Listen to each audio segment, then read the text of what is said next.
Rocking and rolling into a Friday, IB Nation Sports Talk. We are here. He's Vince D'Addario. I'm Sean Stiers.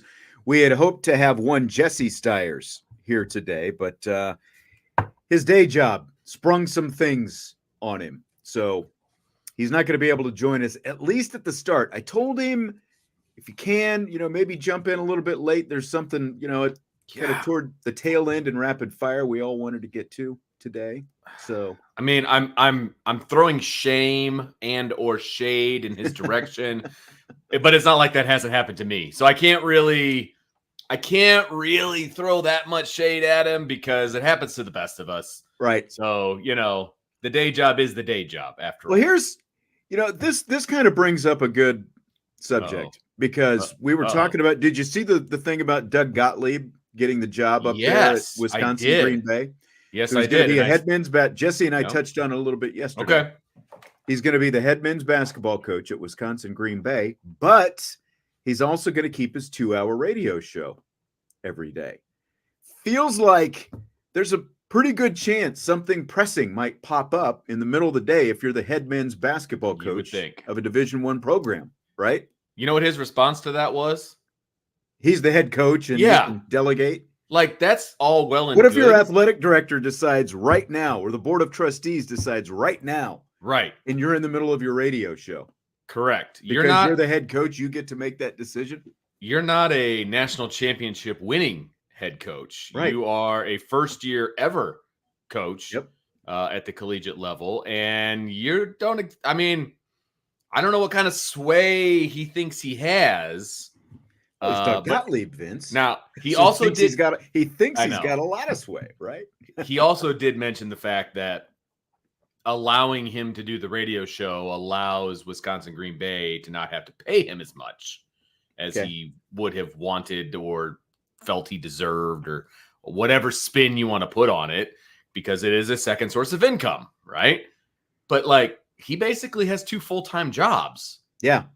I mean, it's one thing to have a full-time job and a side hustle, but to have 2 full-time jobs that clearly overlap. And, like, what happens if they're playing in some Thanksgiving, weekend tournament? I guess he can schedule around things, but he's still going to be at the whim of, when his conference decides to schedule games, anytime they go on the road, for when they decide to. Now, I don't know, what kind of wiggle room he has for having fill-in hosts for him and stuff like that. Is he going to have to take vacation days from his radio show to make that happen? I have no idea, but it just feels like trying to juggle those 2 things.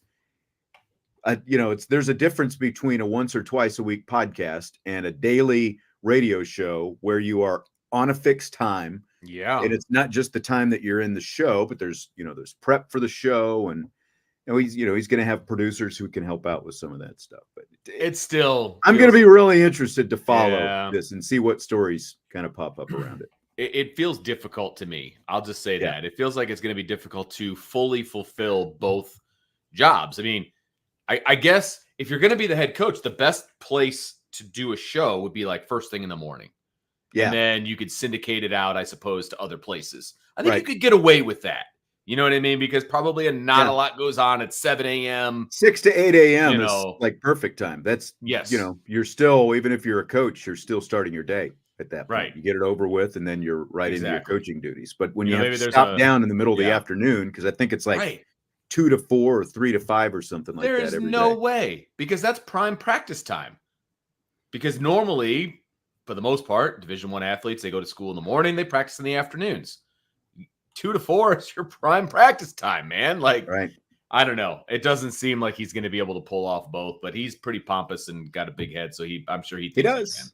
He does. Well, you may have noticed, if you're popping into today's show, and by the way, hit the like button, please. We do appreciate it. Helps us out greatly.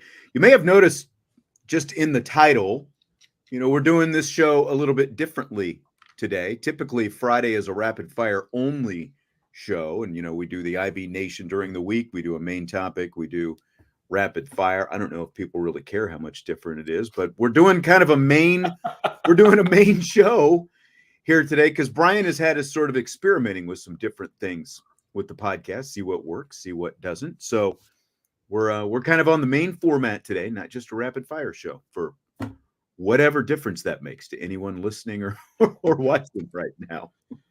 Tommy Guns is giving us a hard time about not wearing IB gear. And, you're right, Tommy.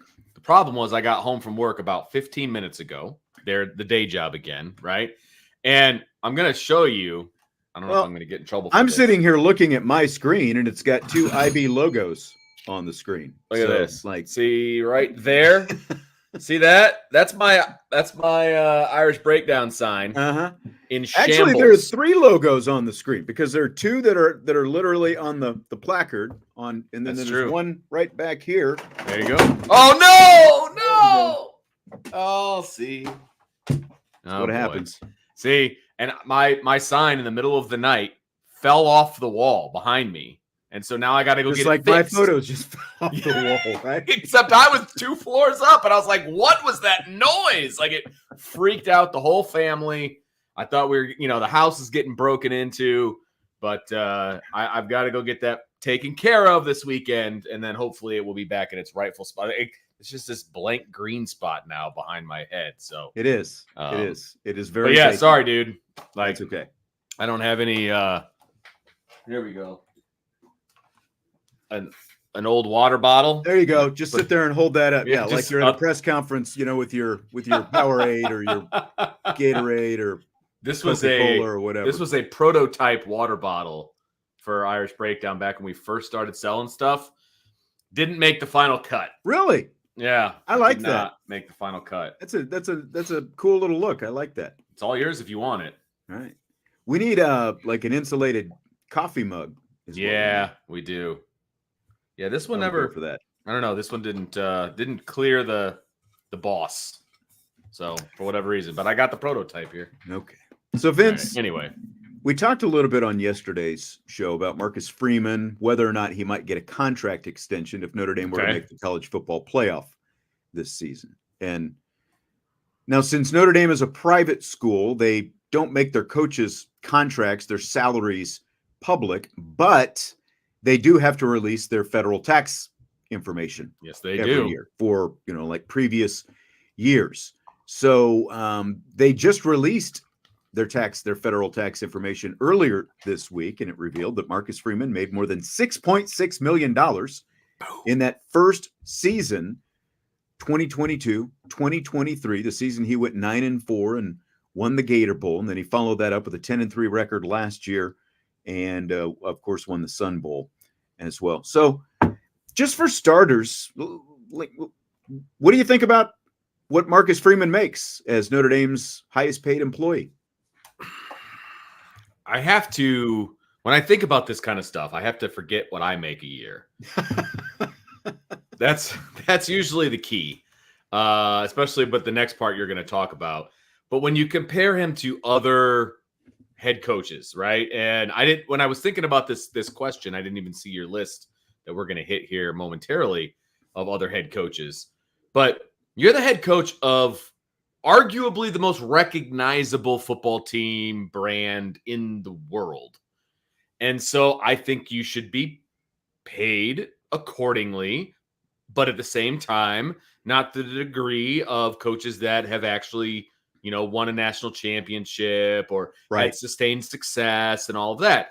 I think it's pretty much on par with what he should be making as the head coach of Notre Dame.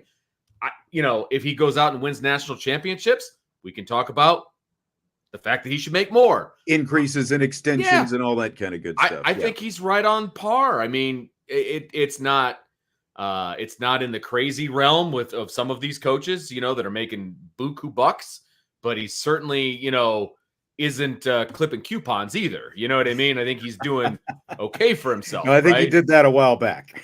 Yes. He stopped clipping coupons. He and his wife stopped clipping the coupons a while back. Yes. Yeah. He's got 6 kids, so I know, but I don't know how far that 6.6 million goes. But I think it's fair. I think it's very fair. I don't think he's underpaid, but I don't think he's overpaid either. No, I agree. I think it is right on par, especially as you said, this is, for him, it's his first head coaching job. So you wouldn't expect it to be on par with the guys who were at the top of the list, and I'll kind of get to some of them in a minute. But the base salary is $5.8 million, nearly $600,000 in other reportable compensation. I assume that includes like Under Armour and some of those kind of things. $236,500 in bonuses and incentives, and a little over $30,000 in retirement and other deferred compensation, and over $28,000 in non-taxable benefits. But he's reportedly in the top 20 right now. Which I think is appropriate, though, because it is still Notre Dame, right? If he was a first-time head coach at, say, Bowling Green or Ball State or something like that, then that's way too much money, right? But it just so happened he got his first head coaching job at Notre Dame. Right. You still got to, your pay still has to be commensurate with that job title. You know what I mean? And so, yes, I don't. And look, that's where Notre Dame lacked for a while. Right? Absolutely. Like they were, especially when it came to assistant Yes. coaches. Yeah. Especially when it came to assistant coaches. They lagged behind. Those have become more competitive because he was getting a very competitive salary, based on what he reportedly turned down when they were trying to get him at LSU before he ended up here at Notre Dame. So Notre Dame, it seems like, is much more competitive both for the head coach and for the assistants in comparison to the rest of the nation right now. Because again, you're a top 20 program. You should be paid as a top 20 head coach, right? Perennially, Notre Dame should be a top 20 team. I mean, there's no excuse for Notre Dame not to be a top 20 team. And so if that's the case, then you should be paid like a top 20 coach. I have zero problem with that. Zero problem. So you go down. This list is crazy, by the way. Here are some of the salaries of other coaches that have been reported. And of course, the majority of these, and it might be all of these, are state schools. So their salaries are public information. They're much easier to get than waiting for a year and a half before we found out Marcus Freeman's salary. Dabo Sweeney, highest paid coach in America, $11.5 million. Kirby Smart is next, $10.7 million. Then Steve Sarkisian, who just redid his deal at Texas, $10.3 million. Ryan Day, $10.2 million. Lincoln Riley, Mike Norvell, Kalen DeBoer, all $10 million. Now, the one that stands out there to me is Kalen DeBoer, obviously. Now, he's been to a playoff at Washington, so he's got a track record, but it does surprise me. And even Norvell, like, what's Norvell? There you go. That one surprises me. No, Mike Norvell, that one surprises me that he's making $10 million a year, and I don't know that he's done a whole lot. Yeah, they went undefeated last year. That's great.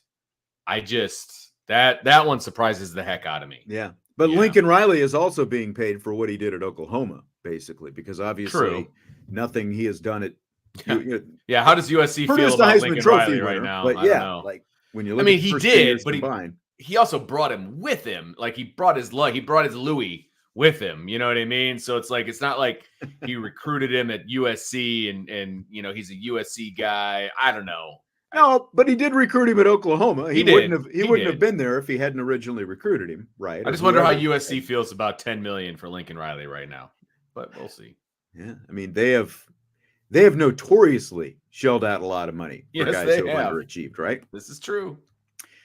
Our old buddy BK down at LSU, $9.9 million.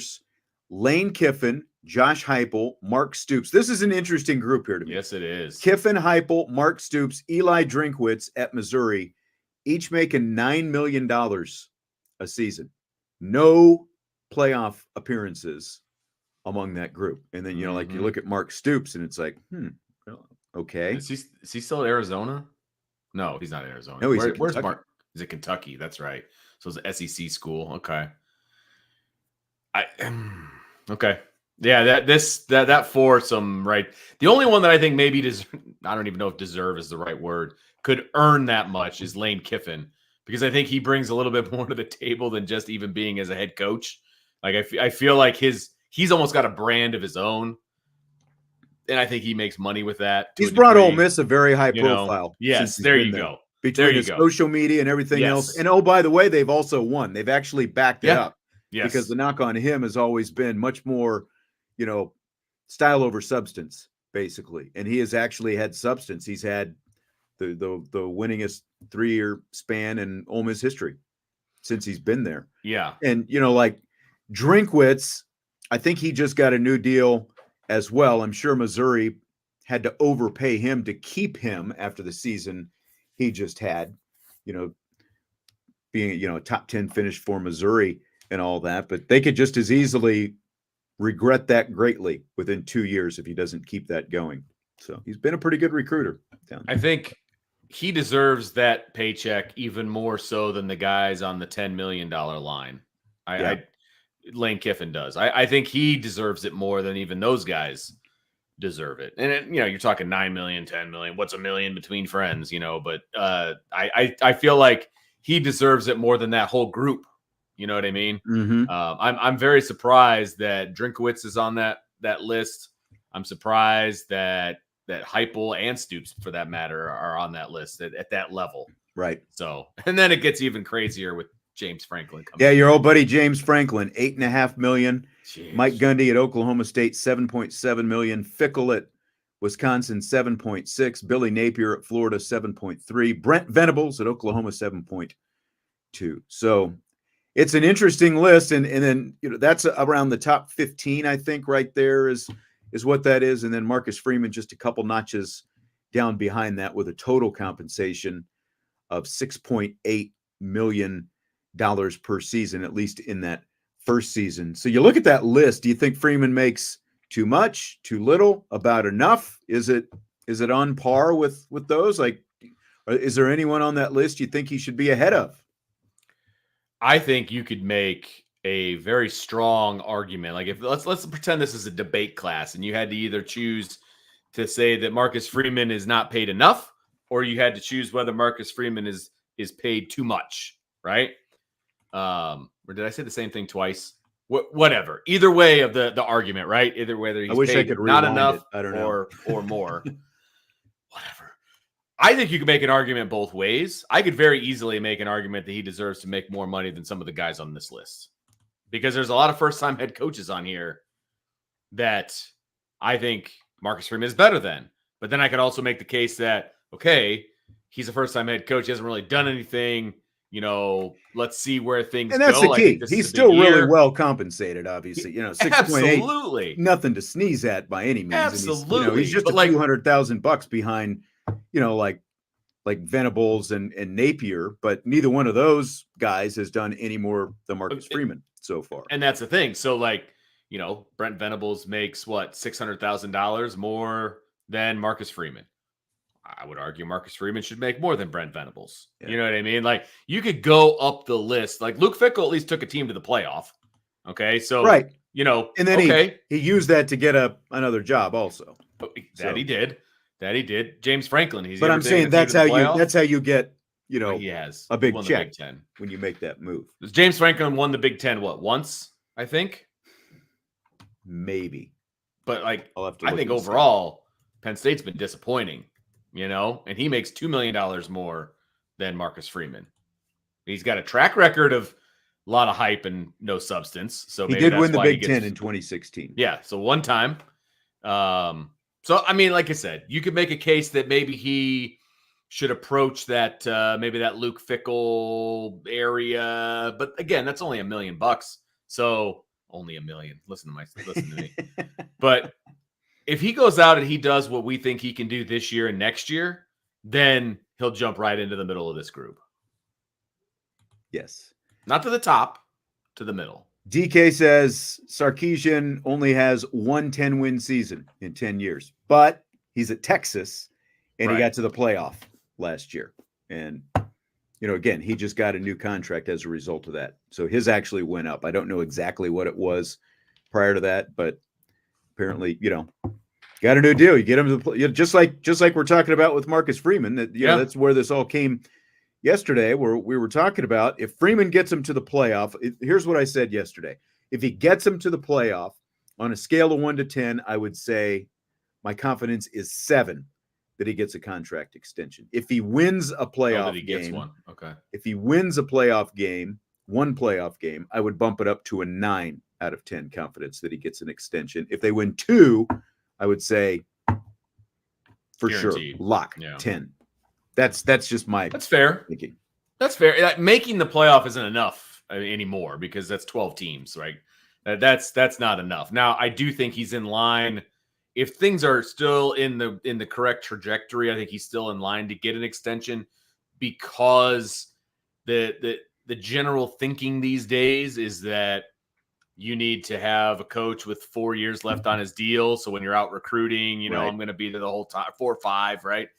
And so I get that part of it. I don't want to give a guy an extension just to give a guy an extension. I think that's nutty, right? But I think if the trajectory is still in the right direction, even if they make it to the playoff and win a game, I think he's definitely getting an extension. I don't see that being the case. Now, how much of an extension money-wise will depend on what they do in the playoff, where they ended up in the play, all of those things. But I do think there's a really good chance that he's going to get in or get his extension. Texas Chris says if he wins 2 playoff games in year 3, he writes his own check. Not writes his own. He's not going to be making Dabo Sweeney money. He's not going to be making an $11.5 million, and he shouldn't. He didn't win a But you can easily see him bumping up to the $9-10 million absolutely range, right? Where 100%. A lot of those other coaches are sitting right there. That's kind of the median for those guys who have at least been to the playoff and that kind of stuff. Now, if that's your definition of writing your own check, because I would love to write a check for $10 million a year, like that would be fantastic, or have one cut to me, right? So if that's what you're saying, then absolutely. I don't think he'll be the highest paid coach in the country or anything nutty like that. I don't see that happening. Yeah. Yeah, Andrew, talking about Venables, says he was the best defensive coordinator in college football for like a decade. He was between Oklahoma and then went to Clemson. And he obviously, awesome. He got, again, he's not that far ahead of Marcus Freeman. So I'm not complaining that he's ahead of Marcus Freeman, but he went back to a place that he had been before. So he was a known commodity there. And because he had been one of the hottest coordinator prospects who had never become a head coach, that also helped him. Those two things, going back to Oklahoma and being that hot commodity, helped him get a little bit more maybe early on. And there's nothing else. There's nothing else going on in Oklahoma, right? That's true. I mean, look, that's great that he was the best defensive coordinator, or however you want to frame it. He also quadrupled his salary when he became a head coach. Okay, so when you're a coordinator, you're going to make $1 to $2 million in that neighborhood. $2 million is like the ceiling for coordinators right now. I mean, he quadrupled his salary as a head coach. So yes, he was a really good defensive coordinator. So was Marcus Freeman, not for the same longevity, but I still think he's overpaid. What do you think is the intangible, sort of like the extra, like intangible value that Notre Dame gets from what they're paying Marcus Freeman? Well, they get a lot of female eyeballs, obviously. So that's intangible, or that's tangible because they're going to be spending money. And I think, look, Marcus Freeman is a friggin' walking model. So they're making money on clothing, right? So there's that part of it, right? I think that Marcus Freeman, the intangibles of Marcus Freeman are his personality. I think he's got a wonderful personality that just draws people in, whether that's recruits, whether that's parents, whether that's fans, whether that's the national media. Nobody really has a bad thing to say about Marcus Freeman as far as who he is. See, and that's especially when you compare it, contrast it, whatever, with the last head coach to the guy who was here before. There's just look at the alumni base, like the football playing alumni base, who have been welcomed back multiple times, and the outreach that Marcus Freeman has with them that was non-existent before. That's a big thing. You talked about the national media, and there are still, going into year 3, there are a lot of people who, when they see the kind of person that Marcus Freeman is, they hear him speak, they see and hear the kind of things that he does. There are people out there nationally who you've heard a lot more people who say, I'm not a Notre Dame fan, but Marcus Freeman makes it hard not to like Notre Dame. Absolutely. With the kind of person that Marcus Freeman is. So that's to me one of the biggest intangibles that there is. And look, that helps you, right? That helps you when people are being critical of you. They're their edge probably their edge isn't going to be as sharp, I guess, when they're critiquing you, when they like you a little bit more. Look, Marcus Freeman made Notre Dame cool again, right? I mean, we've heard that said by many people over the last few years. There's nothing cool about Brian Kelly. I'm sorry, they're just from a kid standpoint to fans, there's nothing cool about Brian Kelly. Okay, Marcus Freeman's cool. Like, he looks good when he shows up at a Penn football game. Like, he's always, even if he's just wearing like a t-shirt and slacks, like he's stylish, he's pimped out. He's got, like whether he's wearing his Yankees hat on he's worn more Notre Dame hats the last year at the basketball games I've noticed. This is true. Yankees hats, which I think helps as well. He's got this like blacked out Notre Dame hat that he wears all the time, when he comes to his son's stuff. And like, he's just cool. And he'll talk to people and it's not the same situation as when the last head coach would show up at local events. Let's just put it that way, where he was just cordoned off and literally telling people to get away from him. Right. Those kind of things. It's different, man. It's completely different. Yeah. It's just completely different. He's approachable. Exactly. Yeah. Joe is asking, do we think Denbrock is making $2 million a year? And I think somebody answered this. He and Golden, I would say 100%. I'll give it 99%. But yeah, right. With high certainty. Yes. Yes, they're both making north of $2 million. Mm-hmm. Texas Chris, again, think about it. Year 3, Freeman does what Kelly couldn't do in 12 years. He will be a hot commodity. Okay, but what's your definition of what Kelly couldn't do? So here, I guess here's me defending Kelly. In year 3, Kelly went undefeated and was in the national championship game.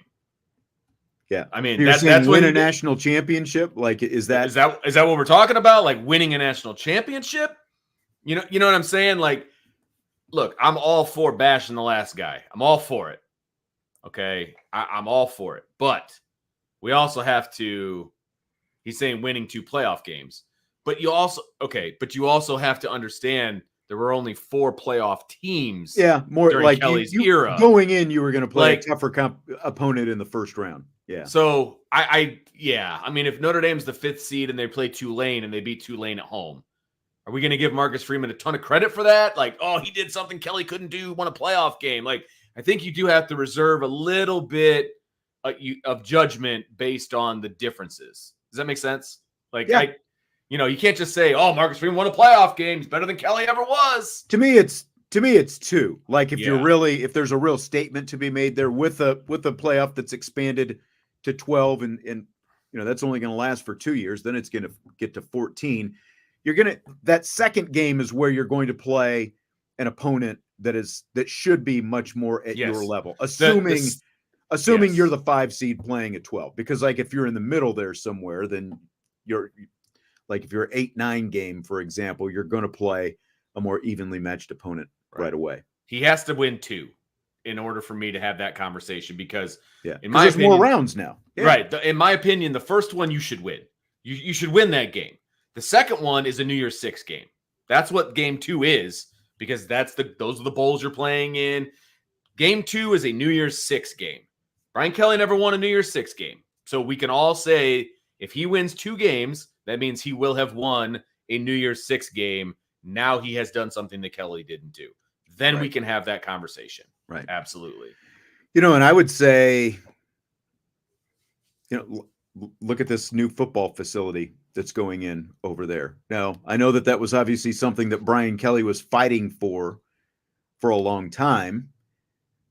But at the same time, Brian Kelly's been gone for 2.5 years now, and it happened now. Like it would have potentially happened 2 years ago, 5 years ago, if they had the money in hand. That's what it takes over there at Notre Dame. You've got to have all that fundraising money in hand. Well, they've got it in hand now. When did they get it in hand? When Marcus Freeman was the head coach. And I don't think that's a complete coincidence either. Again, I'm sure that they had some donors, who had stepped up even when Kelly was here and were ready to write those checks. But the finishing move, I think Marcus Freeman had to have had a big part in getting that across the finish line. And here's the other key thing to exactly what you just said. The naming donor of the new building was a former football player. What did Brian Kelly do very poorly while he was here? What I started with, the outreach with the former players. He absolutely alienated the former players for whatever reason, whether he did it on purpose or he just didn't give a crap or, apathy, whatever. Marcus Freeman has made it a point to embrace the former football players. And guess what happened? They gave a bunch of money. Think of how many former Notre Dame football players played in the NFL. Like, you don't want those guys around? Right. You don't want Jerome Bettis hanging around, or, go down the list, whoever it happened to be. Aaron Taylor, Jeff Fain, again, go down the list. Right. There are literally hundreds of them out there. You don't want those guys around as much as possible. You don't want a good relationship with them, to help them promote your program. Makes no sense. It makes no sense. And, you're not courting, these donors that are making billions of dollars, millions of dollars, in business. And there's plenty of, by the way, former Notre Dame football players that had a successful NFL career, and now they're involved with hedge funds and all of these different things because of their education at Notre Dame and their connections. They're also successful businessmen. Maybe some of that money could come back to the program if you didn't shut them out. Yep, exactly. Yeah, and look, they pushed the 4 for 40, right? So even the guys who didn't play in the NFL, there are a lot of guys out there who are working for Fortune 500 companies, whatever, running their own companies, whatever it happens to be, who have pretty deep pocketbooks. That's the way, there's a guy, I think I've talked about this before, who was on Notre Dame's 2002 College World Series team. He was pretty much a reserve for most of his career, but a few years ago, I think he's a little bit older now, he was on one of those 30 under 30, lists around the nation or something like that. And, as far as young guys, up and coming type guys, not just Notre Dame guys, but for, again, there's a lot of those guys out there in whatever sport they happen to be, whether they played in the NFL or not, because they've got that Notre Dame degree. Right. That's you're selling that, and BK was selling that. But again, why would you not want those guys around as much as possible? Just inconceivable sometimes. Sloppy Joe says, for almost 30 years, the administration treated the program like it was a stepping stone program for coaches. Look like that's going away with Pete in charge. The only pushback I have is that it didn't start with Pete. Right. Okay. Jack Swarbrick brought in Marcus Freeman, he was still the guy until a couple of months ago. Yeah. I mean, he signed off on all these people who were here. He signed off on BK being able to outbid LSU to get Marcus Freeman to come as defensive coordinator. Yep. So, I mean, it didn't just look, Pete's doing great things. I'm sure he's doing great things, all of that. But I don't want to discredit, Jack Swarbrick never gets enough credit, but that's a different show. He is the one that started spearheading all of this and spending more money on coaches and doing all of these different things. And I can tell you right now that Jack Swarbrick was an integral part in getting that new football building. Well, look, Kevin White, good person, nice person, to talk to, now, back when he was around. But look at the blunders that he had. Yeah. Like the George O'Leary thing, and then going out and hiring Tyrone Willingham and having that blow up, and giving Charlie Weiss the early extension and all the money that cost Notre Dame, and having that blow up just a few years later. And then by the time he's gone, then Jack Swarbrick comes in, and Jack Swarbrick hired Brian Kelly. And regardless of what we think of Brian Kelly right now, he still left the program as the program's winningest head coach, went to a BCS national championship game and got to 2 college football playoffs, and left the program in much better shape than he found it going out the door, when Marcus Freeman was able to take it over. Not even debatable. Not debatable. Right. That part is not debatable. Right. And again, Kevin White leaves here and he inherits Mike Krzyzewski at Duke. That's hard. Yeah, I know, right? I would say the one big hire that he made was Mike Bray. He did find a diamond in the rough there. Yeah. With Mike Bray, but at the same time, still mixed opinions of Bray. So, but I just think that you're absolutely right. Bray was the right person for the job at the time he got the job, and for 90% of his tenure at Notre Dame. I think it's at the end. I don't think he was the greatest fit. You know what I mean? But like, look, I was a huge Mike Bray fan for the first X amount of years that he was there. Absolutely. It just I think he got complacent towards the end and didn't really want to do the job anymore. Yeah. All righty, Vince. Are you ready for rapid fire? Woo! Let's go. I've been ready. I mean, it's Friday Fire, so I've been ready for rapid fire the entire time. I know, but there's a chance we're hoping Jesse might jump in here at some point. Come on, Stiles. I don't know if it's going to happen though. I don't know. He had a little, like we said at the top, little project he was working on at work. Wanted to start though. Have you seen the images of the New York Giants throwback uniforms they're going to wear? Yes, I have. What do you think of the helmets? I'm trying to remember what the helmets look like. They're basically Michigan's helmets. Oh, with the red and blue. Yeah. With the wings up there. I hate the wings. I mean, it's because I hate it's because I hate Michigan, but I hate the wings. And you can't come up with another design. I don't understand why the wings are a throwback look.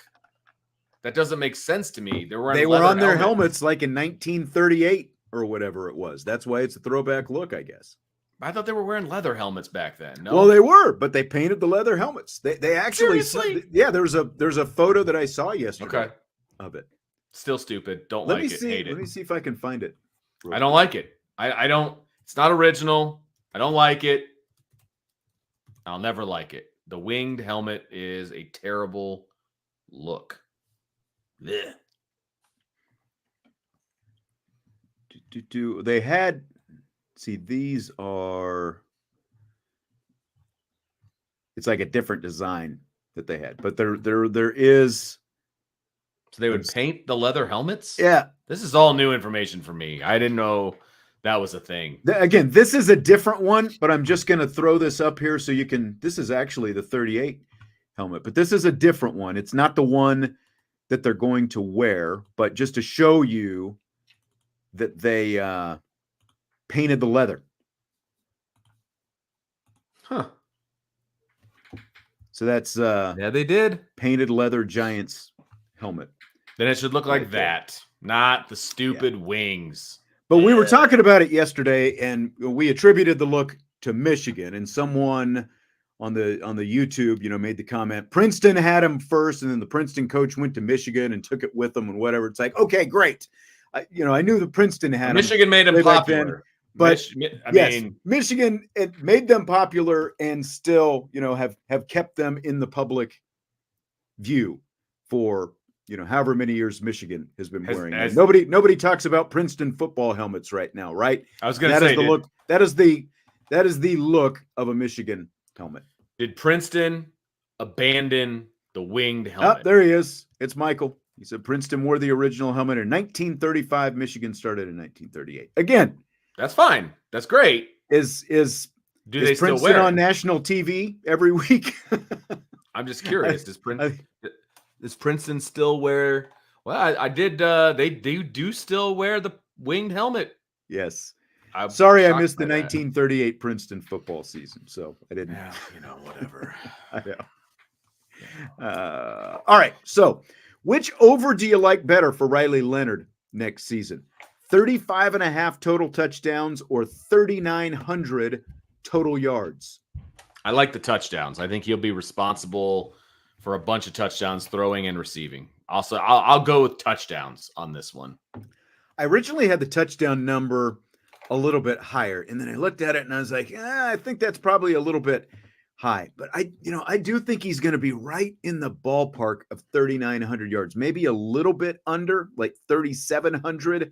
I don't think is a stretch at all, because that's about what he had 2 years ago in his full healthy season at Duke. And he had 34 total touchdowns that year as well, 20 through the air and 13 on the ground. I doubt that he'll probably have as many rushing touchdowns this year because of the stable of running backs that he has. Look, we were shooting that number high for Sam Hartman last year with the touchdown passes, and it didn't quite get there. But I'm with you though. I'm gonna go I'm going to go over on that 35.5 total touchdowns for Leonard. I think that's the one that he's got the better shot to get this year. Because again, like even, again with the rushing yards, he'll run, but is he going to have to run as much with the running backs that he's got? Yeah, good point. Good point. I think he's going to surprise some people with his arm, and I think there's going to be some long touchdowns that, he doesn't necessarily have to use his arm a whole lot for. You know what I mean? I think there's going to be some plays made by wide receivers that are going to rack up some touchdowns for him. So, I could see both, but I don't want to go crazy, so I'll say touchdowns. Yeah, I agree. So the U.S. Women's Olympic I saw this on our boards this week, by the way, the Champions Lounge. This was an interesting one where I first saw it, and then I've tried to read some articles on it. There are actually some very poorly written articles, but in any case, Yikes. The U.S. Women's Olympic water polo team has brought on Flava Flav to be their official hype man. That's crazy. For the Paris Olympics. He's not just a hype man. He's actually helping them raise money for the Olympic water polo program as well. My question, and again, this comes from the board. This was the question that was posed. If Notre Dame could have a hype man, who would it be? Oh, if Notre Dame could have a hype man. I thought it was if I could have a hype man. Well, there's also I'm sorry. I didn't read the full. Okay, got it. Come on, Vince. Detail. Sorry. English is tough. Reading's hard. If Notre Dame could have a hype man, it would be Vince Vaughn. I think Vince Vaughn would do amazing as Notre Dame's hype man. He's up there at the top, like they brought him in for game day, remember, last year? And I think that was the easy pick when we were trying to decide who was going to be the guest picker for game day. He did have some good jokes. He made some Wedding Crashers references and stuff like that. Didn't see it. I think he's up there. Okay. Like, how visible is Vince Vaughn, though, right now? Like, anymore? Yeah. What is he? That's going, yeah. That's going back. He was on Curb Your Enthusiasm the last couple of seasons, but he didn't do like Vince Vaughn stuff. He just, kind of played, kind of a boring guy, to be quite honest. But that's a shame. I'm actually kind of waiting. We need we're going to talk about a movie or two in a little bit. We need like the next Vince Vaughn movie. And like what Joe was saying, Bon Jovi kind of seems like a little bit higher profile right now, just like the stuff last week. Who else is releasing an album with the ND logo and all that kind of stuff on it? Feels like Bon Jovi. I think they're like 1A and 1B though. I do like the Vince Vaughn, and like you look at some other programs, like even Notre Dame. Like I feel like Regis Philbin used to be it. Oh yeah, back when he was in his heyday, when he was doing Regis and Kathy Lee and Regis and Kelly and all that kind of stuff, because he went to Notre Dame. He would talk about Notre Dame all the time on the show on national TV. And I was thinking about like some others, like Texas obviously has Matthew McConaughey, so that's still a pretty big one.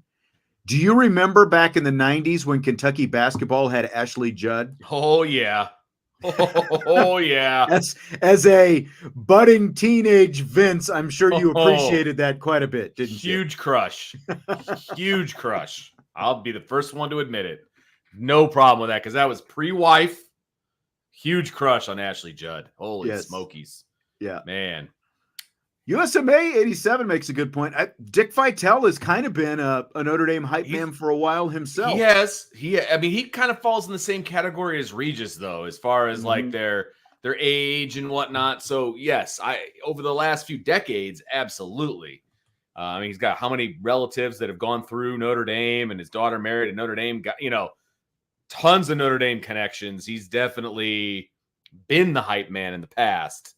I don't know if that's the case moving forward. This is an interesting comment from Sloppy Joe. I realize Sloppy, is a Gore fan and like lives in Wichita and all that kind of stuff. But he says, I think Sean is the first person to ever clamor for a new Vince Vaughn film. Then you mark me down as number 2, because I would love it. His stuff is gold, Jerry, gold. That's like Wedding Crashers, Old School, and I think you could even throw Dodgeball in there. Yeah. Like 3, in my mind, 3 of the top 10 comedies of the last 25 years, easily. Yes, agreed. And based on the money that they made, when R-rated comedies were still coming out, I think a lot of people actually agree with that. So, yep.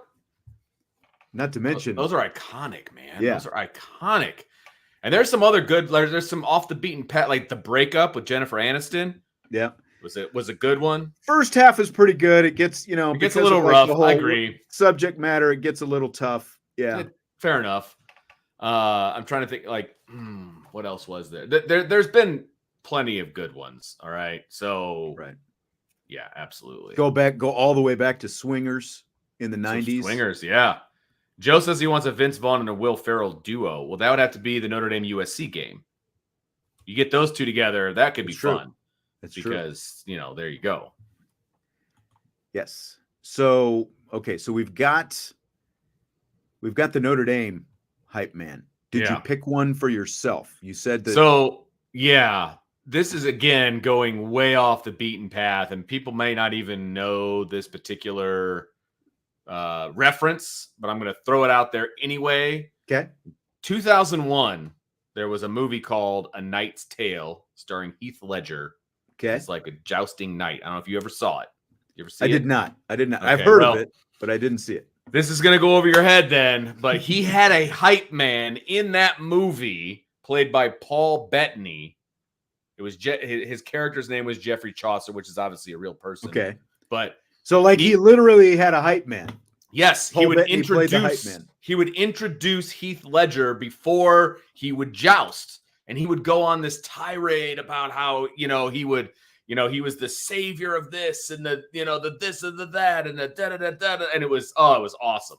You have to turn it's a little bit of a corny kind of movie. like a modern or an like an old medieval times ring announcer. Basically. Yes, like what a ring announcer would do now.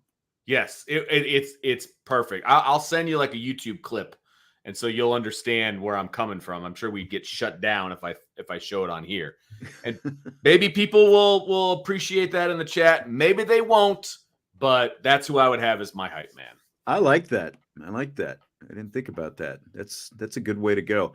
Yeah, I actually for this being my question, I had a hard time coming up with anything. So I went with like John Mulaney or Jason Sudeikis, a couple of funny guys. Yeah, that's good. Like Mulaney, I feel like he's from Chicago. He would kind of have that, like when he sort of the same thing that you're talking about. Like when he introduces you, he would interject the appropriate, maybe even some inappropriate amount of humor to go along with it. Yeah, it would come out pretty good. So, and Sudeikis, just because you see him everywhere these days, and he's actually a University of Kansas alum as well. Okay, I did not know that. So going back there, yes, I did. So I did not. And is that why he was the Wichita State football coach or whatever? I think that's kind of because he did create that character. I think that's right. Kind of where that might have derived from. Yes, yes, indeed. All right. So Dabo Sweeney made the media rounds this week. His Clemson Tigers were the only non-service academy to not take a player out of the transfer portal this year. Only non-service academy program in the nation. So here are a couple of different things that he said on some different outlets this week. He told SiriusXM Radio, it's really pretty simple. Most of the guys in the portal aren't good enough to play for us. That's just the reality of it. Really? He also told the ACC network, every player is technically a transfer. We just signed a whole class of guys transferring from high school. So are you buying or selling this stuff from Dabo, Vince?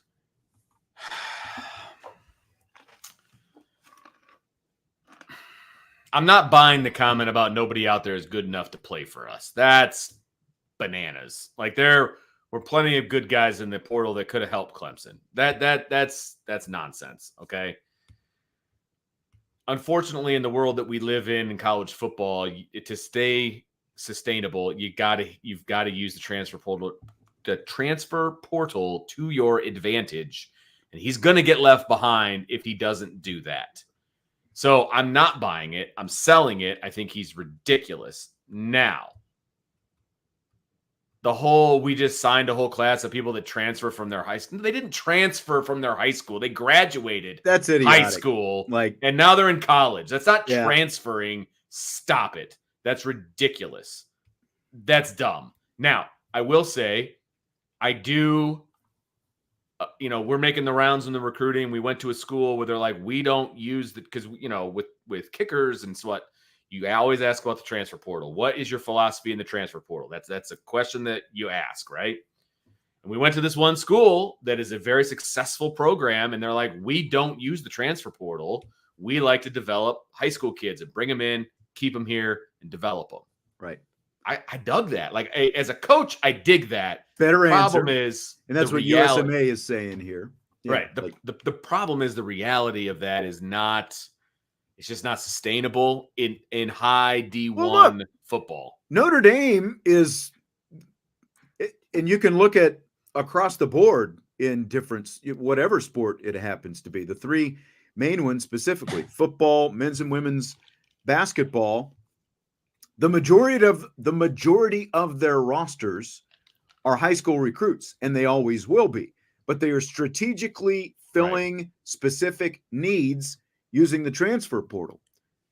And that's the difference. Like Dabo, no one's saying you have to go out and be Lincoln Riley at USC or Deion Sanders at Colorado and, purge your roster or fill your roster with 15 to 40 guys from the transfer portal. To me, like hearing Dabo Sweeney saying this, it's like listening to people who ran traditional media 20 plus years ago.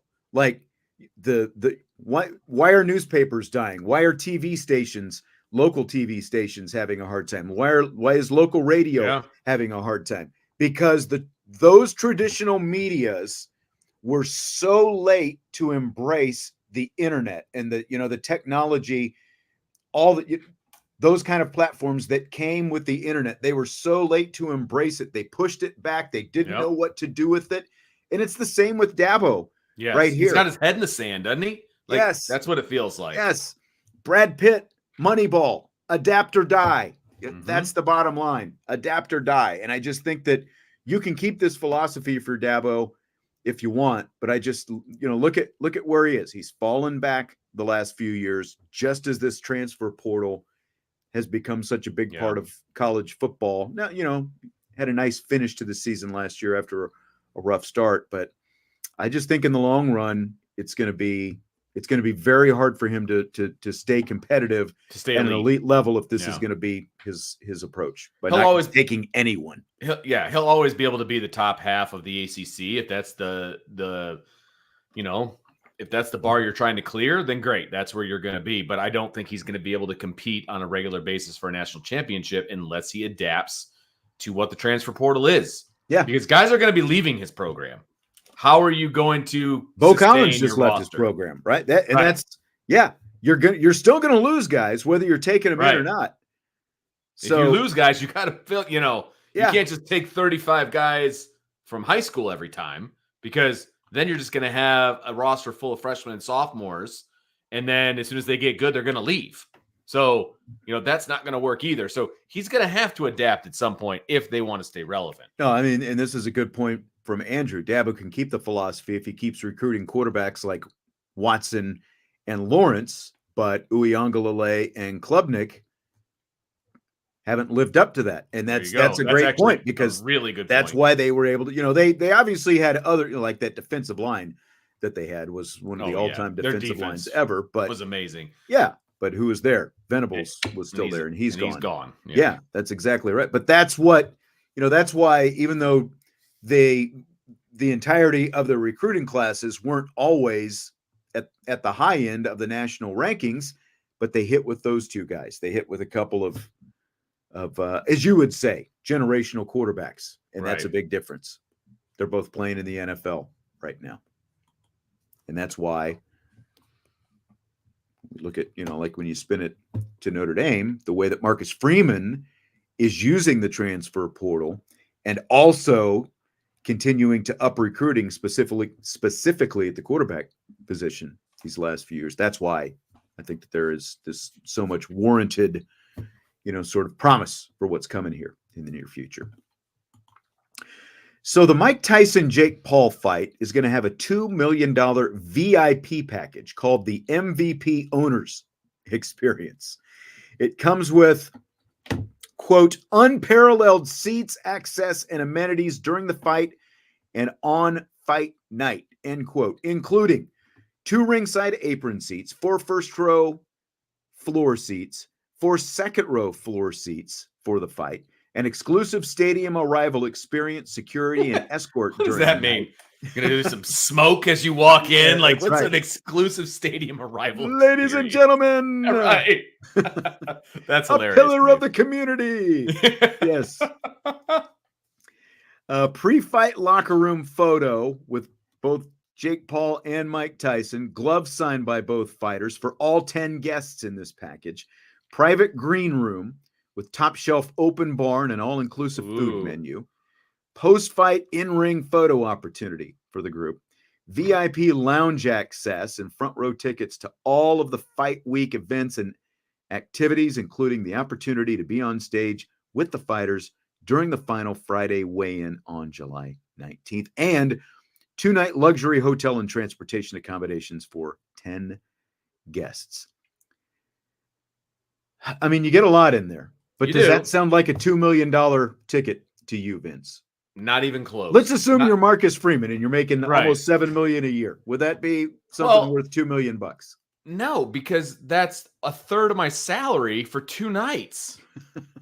Right? Like, let's say I made $100,000. I'm not paying $33,000 for 2 nights of doing something like that. That's no, absolutely not. That's ridiculous. It's way too overpriced. If you added up all of those different things in my brain, I would say maybe you're at about $500,000. I was going to say, like, to me, it doesn't even seem like a $50,000 package, to be quite honest. Like I suppose with the luxury accommodations and some of that. And it's 10 people. I mean, it's 10 people, so that's a lot. But just for the, like, you're right. Like, just for the cool stuff, like meet the fighters and, whatever else, like it just $2 million. I just, even if I was making, like 10 million a year, it's just not there for me. I think that they would like Mike Tyson. Okay. That's pretty cool. Jake Paul does nothing for me. I don't know who it would have to be for me. Again, like neither one of us is ever going to have $2 million to throw around for any kind of package. No, but I don't know. But I would never do that. I don't know who it would have to be even, for me to say that would be worth it. God, that's ridiculous. Like I said, even as a percentage, if you're Marcus Freeman, you're not spending a third of your salary on 2 nights. That's so stupid. That I guess I've spent too much time as a teacher with 5 kids to like even be able to wrap my mind around spending that kind of percentage of money. Even, $2 million, okay, but percentage of money on like 2 nights. It's unfathomable for me. There's no chance that I would do that. Herrick says, we all know Jake Paul loses an ear, buy or sell. Wow. I don't know. Does Tyson have dentures? Like, would he even work? Would the teeth fall out? I'm not even sure. Good question. I don't think he's going to be doing any biting this time. No, I don't think so either. I don't think he's going to have to. I think one good punch to Jake Paul's, glass jaw in this game is over. I think so too. But we'll see. Yep. There can be only one is saying Tyson's too old. These fights are for morons to bet on anyway. Yeah. Jesse will be betting on it. I'll guarantee it. And as long as he bets on Tyson, he's going to win. There's zero chance that Jake Paul wins this bout. Yeah. I don't care what anybody says. The only question will be if you're going to bet on the round. That would be the only way I think to lose if you bet on Tyson. If you're trying to pick a specific round or, like over under the 3rd round or whatever, so. Fill in the blank. It's blank that NFL Vice President of Broadcast Planning Mike North says the NFL took Taylor Swift's concert schedule into account when they created the 2024 NFL schedule. she could attend up to 14 of Travis Kelce and the Kansas City Chiefs games this season. It's more evidence that this entire relationship is a sham and is put together by the NFL and Travis Kelce's people. That's what it is. That's ridiculous. That is ridiculous that was even part of the conversation when they're putting together the schedule. I just, I guess as long as it doesn't mess with any competitive balance, it doesn't matter. And I know they spent a long time looking at this, but I did see, like, for example, when the Chiefs play at Buffalo this season, she's going to be in Toronto, which is just like an hour or so away, so she'll be able to how handy zip down. And the NFL has definitely gone all in on the Taylor Swift thing, but they've got the numbers, and I'm sure, like, they want to keep skewing younger. They want the younger audience, and the Swifties are tuning in. Remember, the Chiefs in the Super Bowl, all-time Super Bowl viewership. Yeah, you're not wrong. This past year. I do doubt that they asked any of the other players' wives what their schedules are, though. Right? Bingo. How do you think Sierra feels right now? Because she can't go to all the Russell Wilson's games because of her schedule. Yes. Like, they could have saved Giselle and Brady's, whole marriage if they would have, scheduled all his games around her modeling career. Why now? Why now? Yep.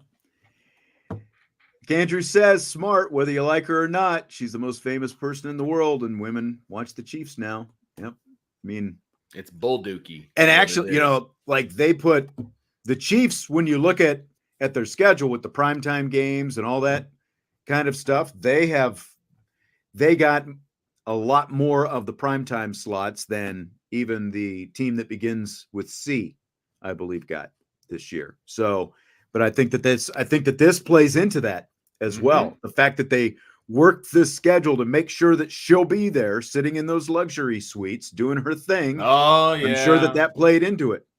It's going to make me want to watch less Chiefs games. I'm not going to lie. Just to buck the system.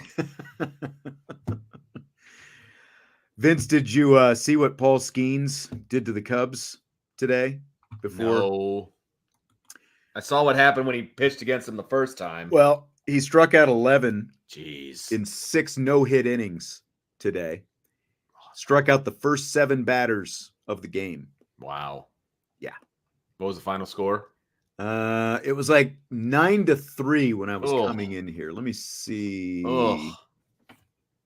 Hit refresh here. The freaking Pirates, yeah, people. 9-3. Come on. 9-3 was the final. It's not even the fact that they got struck out and they did all these different things. You gave up 9 runs to the Pirates. Come on. Well, you know who was pitching? You talk about a disparity, or like a was it Hendricks? Night and day difference. Yes, it was the old man, Kyle Hendricks. You had the wiffle ball pitcher on one side, and you had Fireball Skeens on the other side. It's time to put Hendricks out to pasture. Stop running him out there, embarrassing himself. I love Hendricks. He's one of my favorite, Cubs from the 2016 team. There's no doubt about it. But it's time. It's time. This goes back, we were talking about the Taylors, and we're going to continue here in a second, but, Herrick says this is exactly why Notre Dame needs Swift as their hype guy. I mean, do you think if Bon Jovi was sitting in a suite at Notre Dame, like hanging over, like cheering and all that kind of stuff, is that going to get it done the way Taylor Swift gets it done for the Chiefs? No, not a chance. Yeah.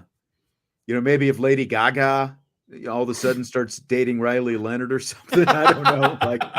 The problem is there's no comparable person to Taylor Swift with everything that she's got going on right now. Well, there's nobody. Like Olivia Rodrigo. Like if Olivia Rodrigo started dating a Notre Dame player, like she's not Taylor Swift, but at the same time, like she might be kind of it, even though they're sort of right, but like she might be in that ballpark in terms of, she's at least college age, because I think she's like 20 or 21 or something like that, and she's a pretty big, again, not on the Swift level, but a pretty big pop star herself. But Olivia Rodrigo, she came out like that.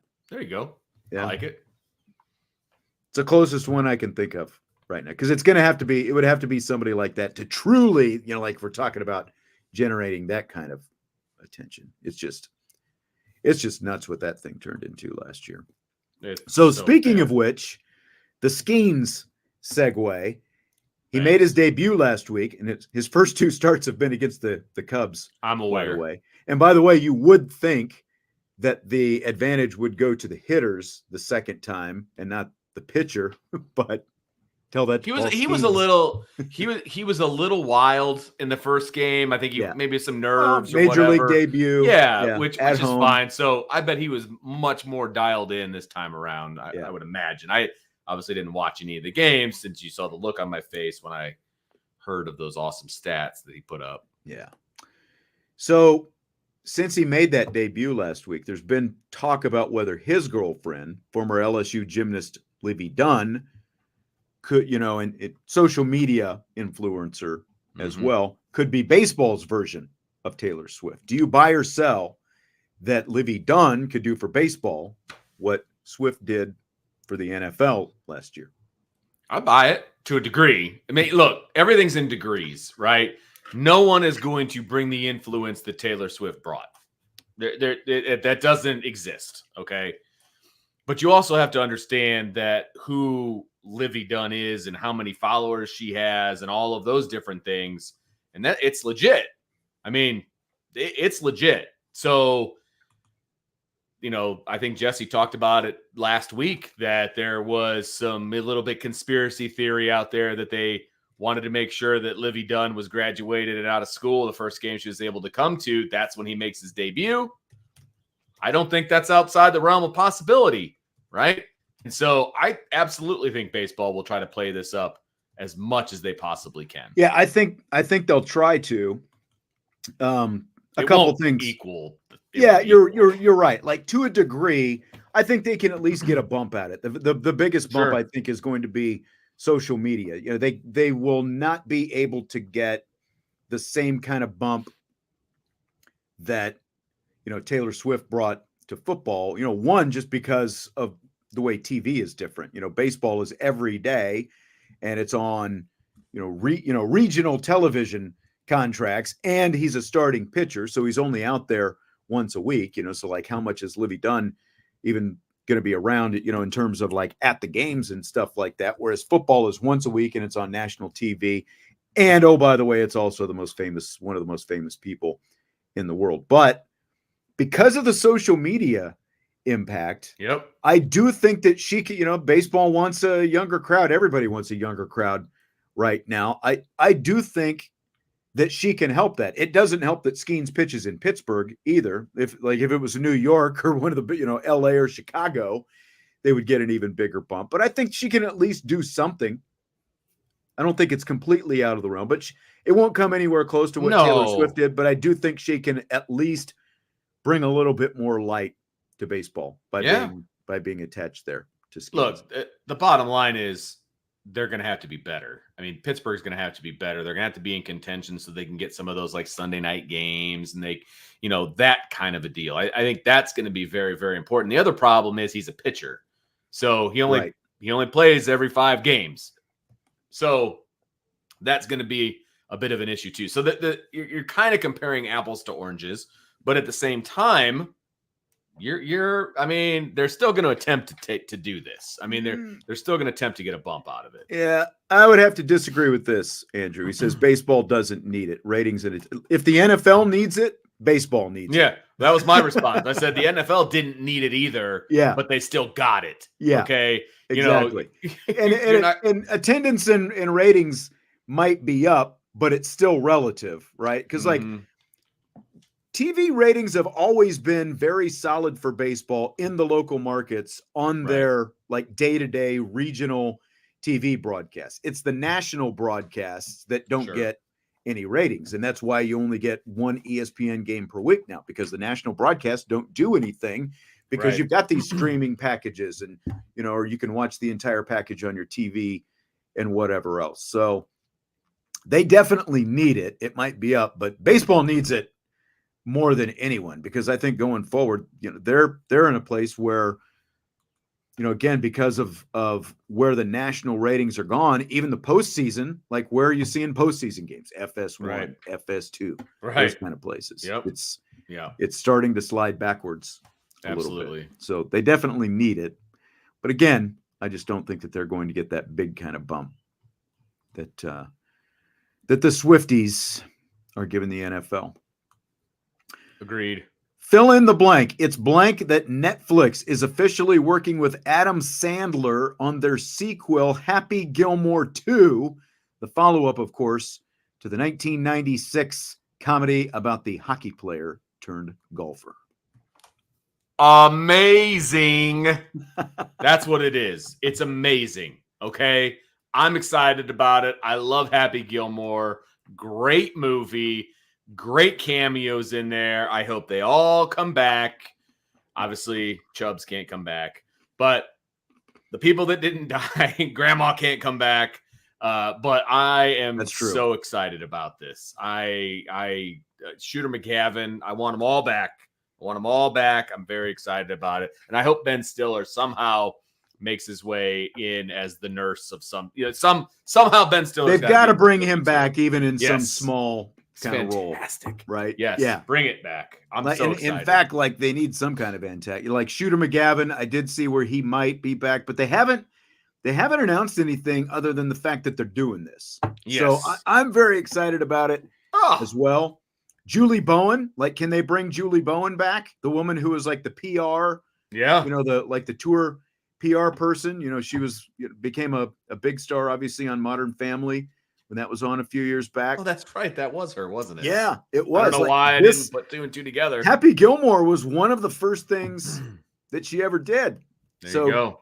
Like, are Happy and Julie, whatever her character's name was, are they happy? Are they happy? Yeah. Did they? Oh, fantastic. Did they have kids? Fantastic. Yeah. Or maybe do a crossover and, like this time Happy goes up against Kevin Costner's character in Tin Cup or something like that. That would be awesome. Yeah. That would be good. I'm getting heckled here. I don't know how I feel about it. Yep. Yeah, a lot of this old school stuff being brought back now. And it, like Top Gun Maverick, I think kind of triggered some of this. You've got Happy Gilmore 2. You've got the Beetlejuice. I saw somebody post about that. Yeah, I did see that. That's supposed to be coming out. I'm curious to see what. Andrew, good point. Bob Barker can't come back. Maybe you get Drew Carey though. Drew Carey, yeah. Who's gonna believe Drew Carey can beat up Happy Gilmore? Not this guy. No. Well, at this point, they're about the same age, right? So I know. Bob Barker was an older guy. But he was. And there are no older game show hosts these days, really, are there? No, they're all fairly young. That's a good point.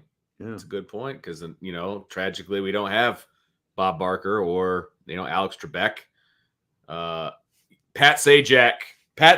There you go. Beat him up. He's still around. That's right. Bring in Vanna White. Bring them both in there. They can tag team them. I like that. All right. Well, that's going to do it for today. Appreciate you being here. We ran through a lot of different stuff today. We never got Jesse, so we're going to have to push. We were going to talk a little Top Gun and Top Gun Maverick because Jesse got. I still want to know how that went down. He enjoyed them. He enjoyed them both. Okay. I wasn't really sure. He did like both of them. Okay. But we all need to be here so we can talk about this together because, we've been fans. And he said after he watched Top Gun, one, he liked it, but two, he didn't think that he had ever seen the full thing before, no kidding. Which is amazing. Unbelievable. Unbelievable. Yep. Joe, you have a great weekend as well. Everybody stay safe out there. And John, we're gonna have to get him watching Roadhouse now. That came up last night. Are you a Roadhouse fan? I've seen it. I mean, it's not bad. I mean, Patrick Swayze just beating the crap out of everybody. I mean, that's basically the whole movie. So I don't think I gave anything away there. Somebody was in here last night with a handle in the chat, Wade Garrett. The old man, Sam Elliott character, Wade Garrett. Sam Elliott, one of the more underrated actors out there. He is so good. He is. Big fan. Big fan. He's looked the same age for like the last 35 years. He was like 30 years old. He looked like an old man. That's right. I mean, he was in like Gettysburg. Like, how long ago was that? Man, no kidding. And he was gray with the mustache and the whole thing. You know what I mean? Like, that was like mid 80s, wasn't it? Yes. That was 40 years ago ish. Like, yeah. So anyway. All right, hit the like button before you leave. Have a great weekend, and we'll talk to you Monday on IB Nation Sports Talk.